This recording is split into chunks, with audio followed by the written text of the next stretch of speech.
and we really appreciate you taking the time to do that. We have obviously lots of questions for you, including many of the things that are being said about Israel here in the West that you probably don't agree with. Before we get to that, though, what I really want to ask you about is October the 7th, and you had a very strange and unique experience that very few human beings have ever had, which is being in charge of a country of 10 million people when it's attacked in this horrific way. Where were you? How did you find out what was going on, and what was your immediate reaction? What did you think? What did you feel? How did you act in those moments?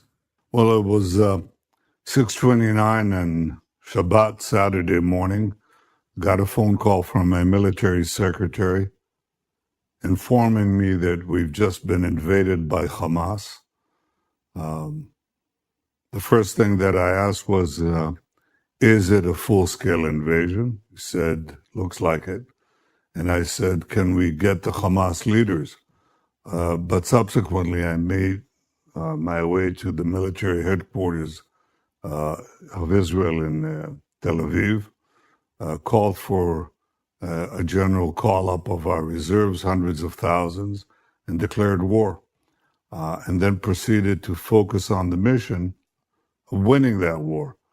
And I can tell you that in these moments, you're really concerned with action. You're concerned with decisions. You're not, you don't wallow in the mire, as they say. You really think about what needs to be done now. And have you and the people of Israel had time to grieve what happened, to process what happened to thousands of your people? To grieve, yes. To fully absorb this savagery, I think, is more difficult, because you seldom encounter such bestial behavior. In fact, I don't think you encounter it among beasts. I mean, the deliberate raping and murder of women, the beheading of men, the burning of babies in front of their children, the kidnapping of innocent people, grandmothers, Holocaust survivors, their grandchildren. It is savagery on a scale that we haven't seen since the Holocaust. And I think that it affirmed to me that we're fighting a battle against barbarism, the battle of civilization against barbarism. And there isn't a symmetry between the two. Today, in this world of relativism, yes, of course, everybody is the same. No, we're not. We're not the same. We don't prosecute wars that way. We don't engage in such horrors. We don't deliberately mutilate human beings.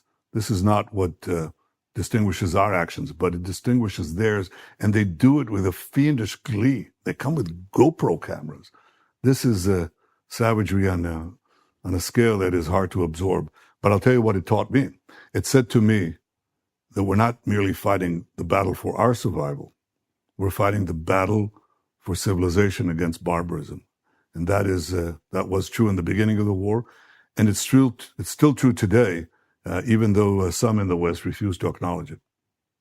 And it's a strange question, perhaps, but does every man or woman who sits in your chair expect to get that phone call at some point? Well, they should be ready for it. And it comes, what we call the red phone rings constantly. It rings at 3 o'clock in the morning. And my wife says, can't you let us sleep one night?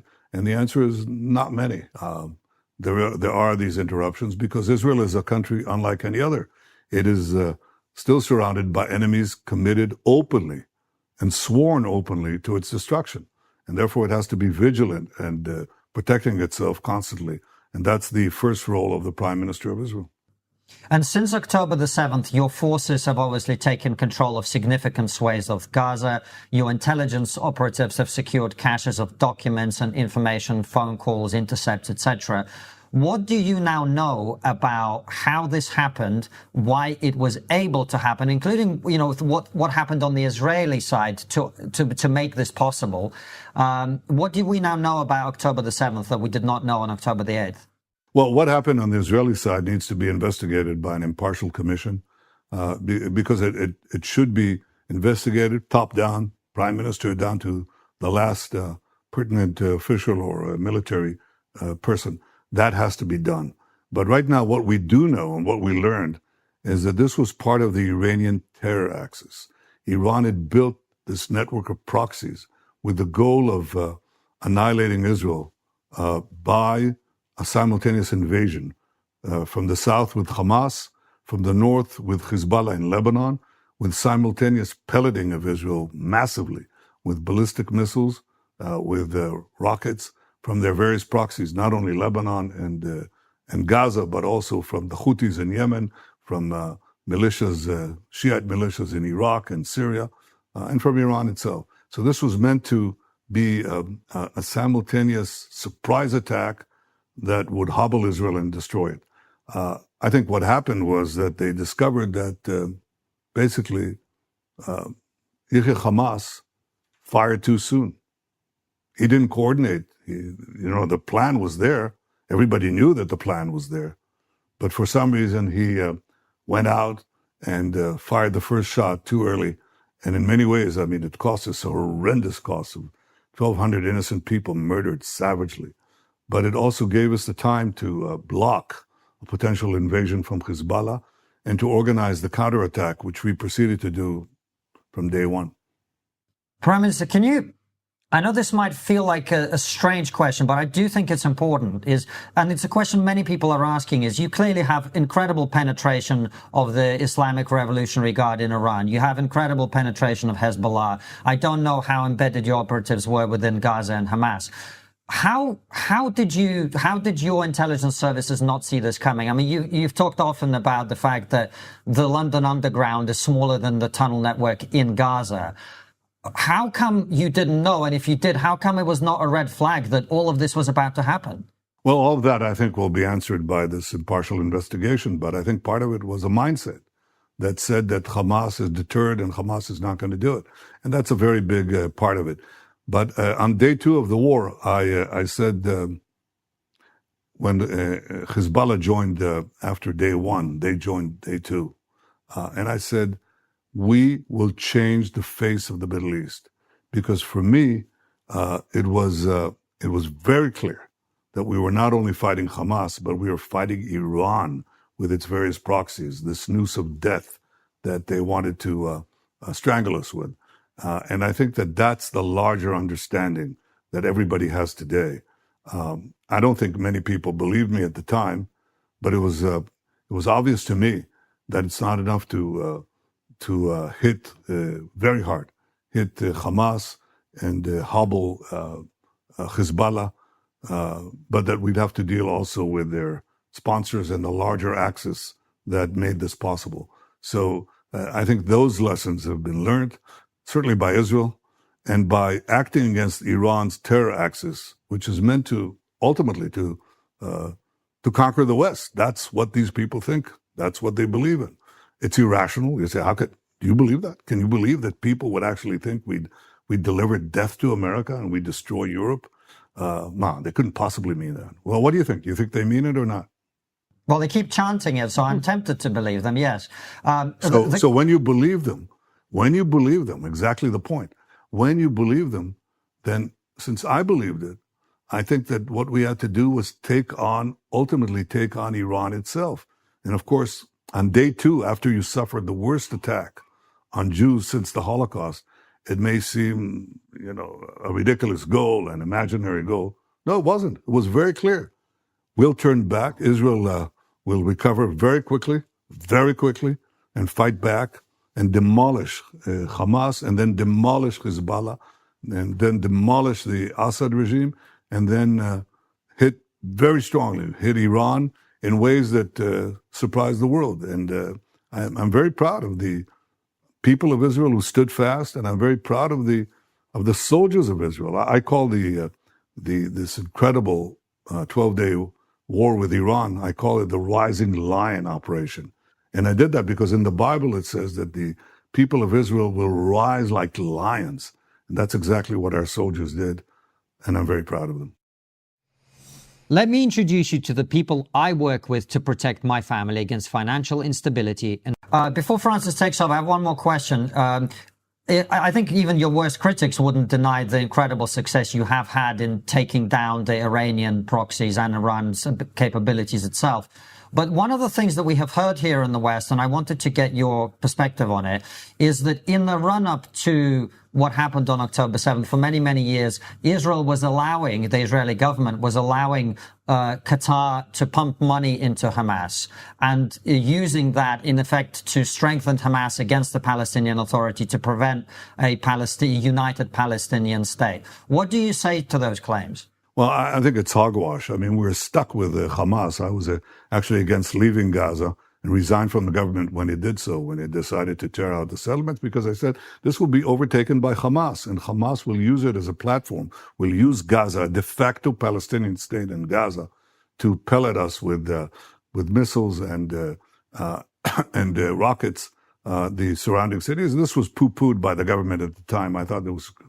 I think that extending a hand to people in... Once they gave up Gaza, that's exactly what happened. Hamas took it over and turned it into a terror bastion. And the question was, what do you do with it?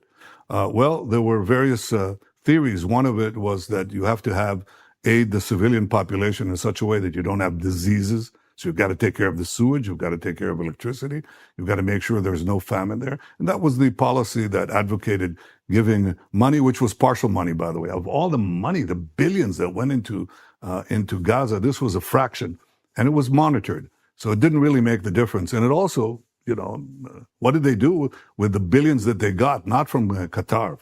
The billions that they got, they built a terror city underneath, terror tunnels. Have you been to Gaza? Have you seen it?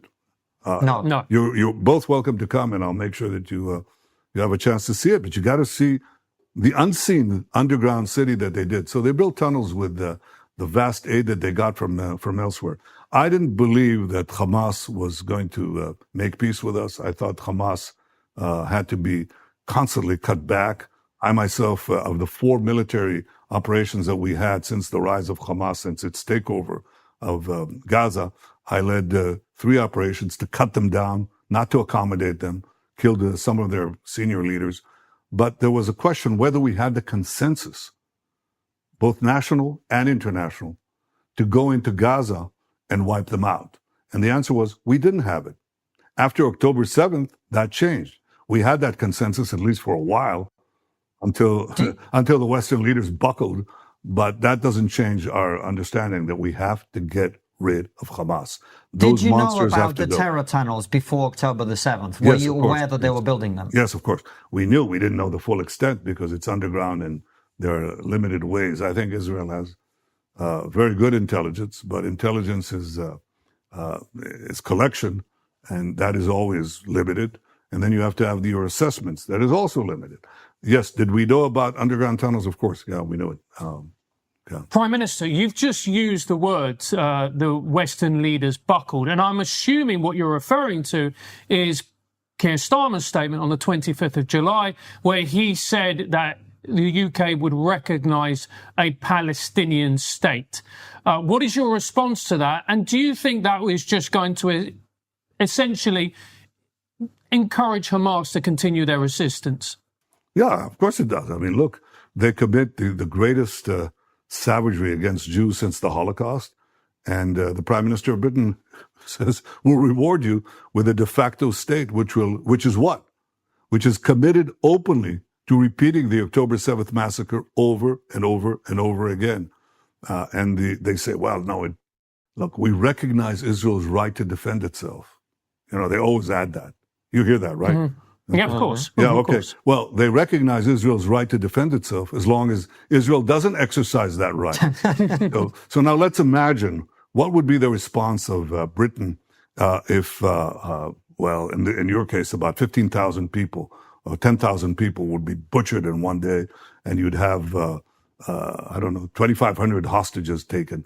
Would you say, oh, well, we should give our attackers a state right next to London? Of course not. What would the Americans say if you had 50,000 Americans butchered, okay, and thousands of Americans taken hostage? Obviously, they'd say, no, we're not going to give them a state sort of not in New Jersey, but right in Manhattan, that's ridiculous. So what the standard that is being applied is not merely wrong, it's just downright dangerous, because you're really rewarding these monstrous terrorists with the greatest prize, and that's because of weakness. It's weakness. It's weakness in the face of distorted media, of packed social networks, packed with bots, B-O-U-G-H-T, B-O-T-S, bots. But it's also these radical minorities which are protesting there.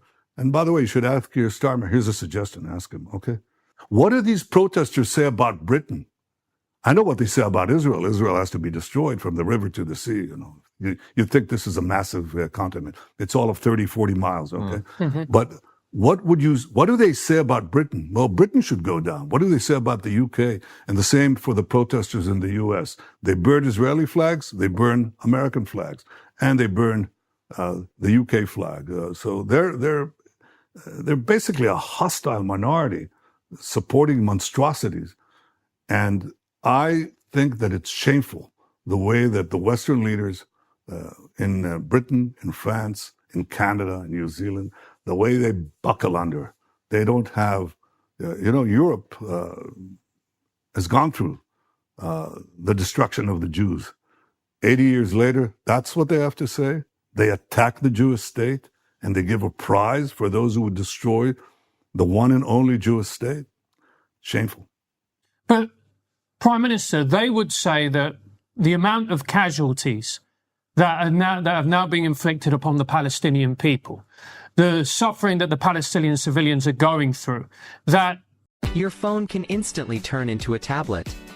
Practically all of its aims. And if Israel continues to perpetuate this war, what it's going to do is it's going to radicalize the population even more so. The more population gets radicalized, the more that joins Hamas. So essentially what Israel will be trapped in is a forever war. What do you say to that argument? I think the forever war is the opposite. I think if we leave them there and they're committed to our destruction, then you'll have a forever war. But what is happening on the ground is actually the opposite. What is happening on the ground is we now have Gazans who are fighting Hamas because they see now in the closing phase of this war, after we had to go through these 7 fronts against all the proxies and Iran itself, and now we're circling back to finish off Hamas and demolish its last stronghold in Gaza. They see hope. They say, don't let up. Gazans, they kill Hamas. They fight Hamas. They die fighting them. And they're saying, this is our final hope to free ourselves from this tyranny. This tyranny that has caused them endless suffering and has not invested a penny of the billions that they received for the people of Gaza. So quite the opposite. It's free. We're fighting. You hear the slogan, Free Gaza? I agree. Free Gaza from Hamas terror. Free Gaza from Hamas tyranny. Now, as far as Israel's performance on the battlefield, this is the fraud. It's not merely the starvation fraud. It's the genocide fraud. If we wanted to commit genocide, we would have done it in one afternoon. We have the capacity, but we don't do that. Look at the way the Allied forces fought in Fallujah. Look at the way they fought in Mosul. It took them 9 months against 3,000 terrorists. 9 months. 3,000 terrorists. We face 10 times the number of terrorists. And what do? We call up the Palestinian civilians and we say, leave the area. Millions. Millions of text messages, millions of individual phone calls. Please get out. And Hamas stands there and tries to prevent them by shooting them, killing them. So what do you think? Is that genocide? No, it isn't. You know it isn't. And yet Israel is being blamed. And of course, the ratio of combatants to non-combatants killed is about 1.5 to 1, which is probably I think every civilian death is a tragedy.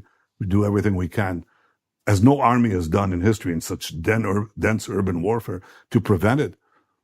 But Israel can't be, it's not merely that it can't be held to a higher standard. It's held to an impossible standard. Look at the Allies in World War II. You know what they did when they went into Congress? Do you know? Constantine, do you know? What did they do? Tell me, what did they do? Did they call civilians to leave? Did they give them caravans of food? Did anything of that like that happen? No. Well, let's be honest, and this is an argument I've made myself. At the end of World War II, we flattened Germany because they made us, because we had to destroy the military infrastructure, the transportation infrastructure to actually be able to win the war. But we live in a very different age now, don't we, Prime Minister, where all the atrocities of war are instantly available to everybody around the world on social media. And that is something you said in your own press conference last week when you said, when you were asked whether Israel is winning the PR war, you said we're definitely not. And that's putting it very mildly. So that's the challenge you face now, isn't it? Yes, but, I never thought of Winston Churchill as a war criminal, but I guess he would be held as such today. But, of course, it's not really towards the end of the war that you flatten Germany. When you cross when you cross the channel in Normandy and you went into the cities, you just bombed these cities, tank fire, artillery fire, air fire, without giving notice or anything like that. And you did it because you had to destroy the enemy. So you're right. It's a different era. That's why we are acting differently. And we are we're holding ourselves to the highest standard, and yet we're being condemned by those who know better and even saw their own troops in Afghanistan or in Iraq.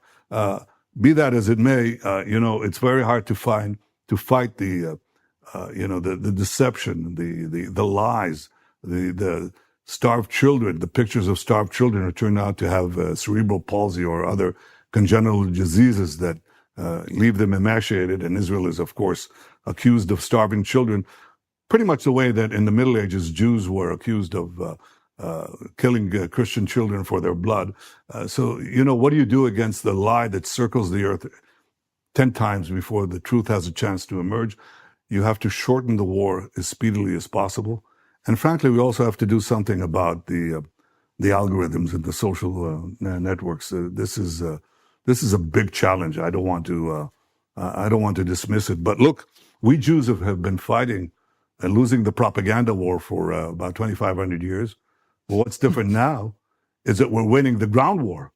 We're forcing, what comes after the propaganda vilification is massacres, and what we're doing now, massacres that we were completely defenseless with. Right now, after the vilifications come the attacks, but we're winning those attacks. That's the change.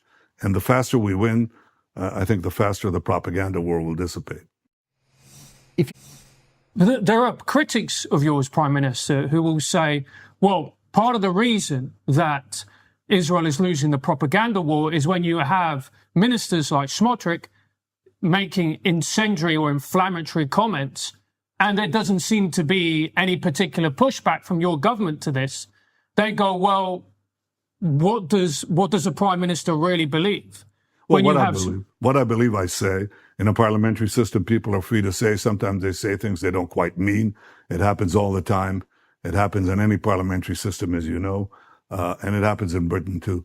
But I think that on the whole, the government is united. Most of the people are united, not all. You have a very active fringe. Prime Minister, forgive me, but these aren't parliamentarians. These are people who are part of your government, and they remain part of your government after they say these things that to many people, even your friends, sound a little bit like ethnic cleansing is being discussed. Well, we're not discussing ethnic cleansing, and to the extent that we have these conversations around the cabinet, the security cabinet, that is actually not being discussed by these people. But they have disagreements with me. That's part of a parliamentary coalition, and they can leave. And in fact, some of them have left the government in the course of this war. They came back because they disagreed with my decisions on hostage negotiations. They left, or they voted against, or they did both. And that's common. And to describe this as anything but unique, this is a democracy. I think there too, come on, understand, very well how that works in Britain and how it works elsewhere. I don't condone the idea of the ethnic cleansing. I don't seek to occupy Gaza and, settle it. I think that our goal there is to make sure that we have a security belt, a security cordon, which we'll probably But Prime Minister, may I just interrupt? When you have your finance minister making a speech and talking about occupying Gaza, and there doesn't seem to be any pushback within the government, people quite rightly, in my opinion, would say, well, surely aren't you condoning that type of rhetoric? No. And it's exacerbating Israel's PR problem. I disagree completely. When somebody says that, and I'm asked, is that your policy? And I said, no, it's not my policy. I don't intend to build settlements or communities in Gaza, and not Israeli ones. I want a non-Israeli civilian governance after that is committed to living in peace with us and doesn't condone terror, educate their children to terror, finance terror, or launch terror, which is what Hamas does, and frankly, what the Palestinian Authority would do too. So we're not going that route. But I don't want to build Israeli communities there, and I've said it openly. And they asked me, your Minister of Finance says this, and what do you say? Well, I say I disagree with him. And I say that, he's entitled to say his things. That's not ethnic cleansing. It's a view. It's a legitimate view, which I happen to disagree with. But I can tell you that I think there, too, the statements that nullify and challenge the various lies that are leveled at us, you just can't keep up with it. It's like a flood. I'm too busy winning the war, sometimes winning the actual war, to debunk every single lie that is put against us or against me. You're vilified, you're a war criminal, you're a demon, you're demonized all the time. And it just say, noise. Put that aside. Win the war, win it judiciously, use just means, and have in a just war that you have to win if you're going to live and survive in this very brutal era. And let me tell you, we will win it. And I think we'll win the peace with it too. Because I think in our area, guess what? In your area too, people respect the strong. And the strong have to win. The strong can be evil or they can be good. But you cannot lose. If you lose, nobody will make alliances with you. Nobody will make peace with you. You make peace with the strong. You make alliances with the strong. The strong survive. But the strong survive not only through their guts, but also through their wits and through their commitment to their cause. And my cause is the survival of the one and only Jewish state, often against incredible vilification and lies. But that's the way this cookie crumbles, but the state of Israel will not. My electricity bill dropped from $150 to $52 doing this one thing. When I spent $49 on an energy-saving device, my friends thought I'd lost it. They literally laughed in my face, told me I got scammed. But because what you're saying, and look, I have a sympathy with what you're saying, of course I do. But when you say that this is just noise, I would strongly push back against that, Prime Minister, because if you look at particularly Gen Z and the younger generation's opinions and view on Israel, they are, to put it mildly, Prime Minister, deeply unfavourable. And those kids now, they are going to be the next ones to go into politics. They're going to be the next decision makers. That must present you with a very real worry that Israel will not enjoy the same level of support, particularly from the US, that it has once done when those kids come to be the decision makers. Well, ask them in Britain and ask them in the US what they think of Britain and the US. What do they think? And what are they saying?